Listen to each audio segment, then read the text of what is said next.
నేను లేకపోతే అనే ఫీలింగ్ చాలామందికి ఉంటుంది. నా దగ్గరకు వచ్చే వాళ్ళలో, సార్ నేను లేకపోతే నా ఫ్యామిలీ ఏమైపోతుందో, నాకు చాలా నవ్వు వస్తుంది. మీరు లేకపోతే మీ ఫ్యామిలీ ఏమవుతుంది? ఇంతకుముందు కారులో తిరిగేవాళ్ళు తర్వాత బస్సులో తిరుగుతారేమో, కానీ భూమి మీదనే ఉంటారు. ఒకవేళ ఎవరైతే మీ ఫ్యామిలీకి హెడ్ ఉంటారో వాళ్ళు ఒకవేళ నేను చనిపోతే అనే ఫీలింగ్లో ఉంటారో వాళ్ళకి చెప్తున్నా, మీరు చనిపోయినా ఏదేముండదండి. మీరు చనిపోతే మా అంటే 11 రోజులు ఉంటుంది హంగామా. తర్వాత ఆటోమేటికల్లీ మీ ఫోటో గోడ మీద ఉంటుంది.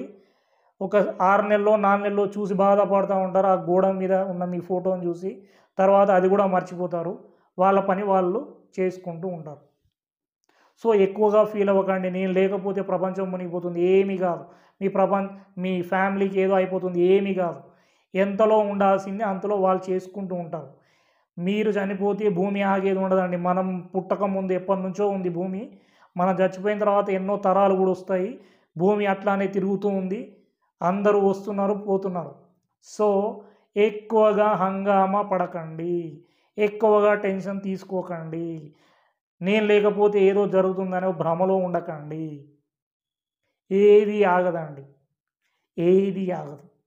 సో ఉన్నన్ని రోజులు ప్రశాంతంగా మీ చుట్టుపక్కల వాళ్ళతో ఎంజాయ్ చేయండి.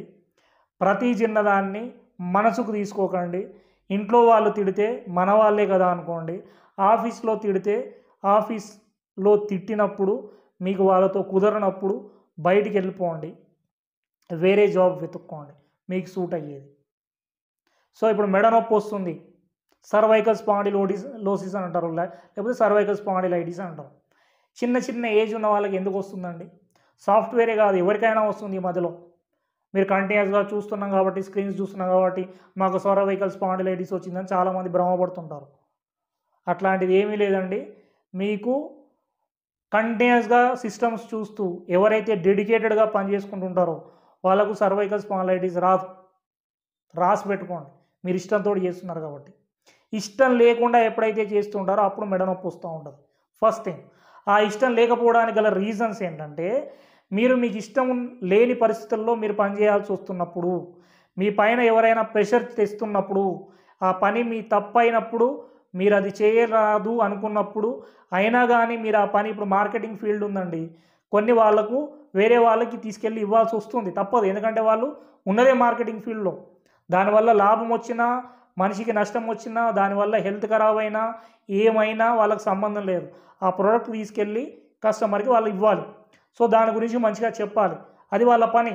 ఆ పనిలో ఒకవేళ ఆ పని ఇష్టం లేని వ్యక్తి, ఇలా నేను మోసం చేస్తున్నా అనే గిల్ట్ ఫీలింగ్తో ఉన్న ఎవరైతే వ్యక్తి ఉంటాడో ఆ మార్కెటింగ్ ఫీల్డ్కి పనికిరాడు. సో దానివల్ల ఏమవుతుంది, వాడికి ఆ పని తప్ప వేరే పని రాదనుకోండి, అదే పనిలో ఉండాల్సి వచ్చిందని ఖచ్చితంగా వాడికి ఆ పని చేయాల్సి వస్తుంది రోజు. కాబట్టి మెడ నొప్పి స్టార్ట్ అయిపోతుంది. దెన్ ఇన్ఫ్లమేషన్ వస్తుంది లోపల. మీకు సర్వైకల్ రీజియన్లో ఆ C6 మీకు సర్వైకల్ ఏవైతే రిబ్స్ ఉంటాయో ఆ ఏరియాలో మీకు వాపు వస్తుంది, లేకపోతే డీజనరేషన్ వస్తుంది, లేకపోతే అక్కడ ఆస్టియోఫైట్స్ ఫామ్ అవుతాయి. ఇవన్నీ ఫిజికల్గా జరుగుతాయి. ఇన్ఫ్లమేషన్ వస్తుంది. ఇవన్నీ జరగడానికి ముందు మీకు ఇవన్నీ అంటే ఎమోషనల్గా ఇన్ని బ్లాకేజ్ ఉంటాయి. ఇన్ని బ్లాకేజ్ ఉండడం వల్ల మీకు సర్వైకల్ స్పాండిలోసిస్ వస్తుంది. దీంతోపాటు విటమిన్ డెఫిషియన్సీస్ ఉంటాయి. విటమిన్ డి తగ్గడము, మనం ఆఫీస్లో కూర్చోవడం వల్ల, ఏసీస్లో కూర్చోవడం వల్ల విటమిన్ డి అందదు. సో దానివల్ల మీకు వస్తుంది. కాల్షియం అబ్జార్ప్షన్ ఉండదు. సో ఇలా చాలా రీజన్స్ ఉన్నాయి. వీటితో పాటు ఎమోషనల్ రీజన్స్ కూడా ఉంటాయి. కాబట్టి నేను చెప్పేది ఏంటంటే, ఎక్కువగా టెన్షన్ పడకండి, ఎక్కువగా యాంగ్జైటీ తీసుకోకండి, ఎక్కువగా బాధపడకండి, చెత్త ఫుడ్ తీసుకోకండి. ఏది బాడీకి ఎక్కువ ఇచ్చినా అది విషం కిందనే సమానం.